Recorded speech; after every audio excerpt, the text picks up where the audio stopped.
बदलुछि युवपीढ़ींकर पसंद। चाष सहित क्षुद्र उद्योग प्रति बढ़ुछि आग्रह।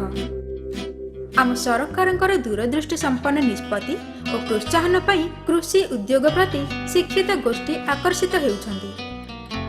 युवकंकर जोश आउ मान्यवर मुख्यमंत्री सहायता पई आम राज्य विकास पथरे आगे चलीछि। केवल चाष नुहे, चाष भित्तिक उद्योग मध्य भल लाभ दे पारे। एहार गुरुत्व को बुझी गाँ माटीरे निजर व्यवसाय आरंभ करिसेंति एही दुई भाई। भुवनपुर पंचायत अंतर्गत बालीसाहीर प्रशांत सामंतराय और प्रेमचंद सामंतराय एक काजू प्रोसेसिंग यूनिट स्थापन करी सेमाने होइछन्ति आत्मनिर्भर।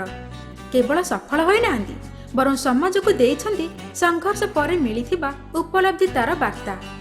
दिने काम न पाई सेमाने व्यस्त विव्रत अवस्थारे दादन जीवाकू स्थिर करथिले। बाहर राज्य रे श्रमिक भावरे कार्य करुथिले, हेले किछि करिबार आशा सेमानकू आज सफलतार सरगरे पहुंचाइछि।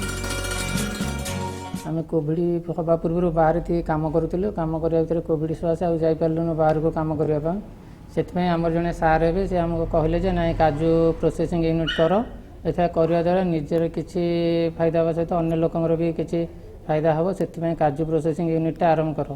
तापर आमर ये लोकल मार्केट आम चाषी मानू काजू आम करूँ कलेक्शन कलापर ये प्रोसेसिंग यूनिट करूँ।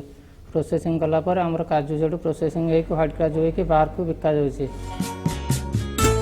दृढ़ मनोबल, इच्छा शक्ति, परिश्रम सहित आम सरकारंकर साहाय्य सेमानकु देइछि नुआ परिचय। काजू हेउछि एक अर्थकारी फसल।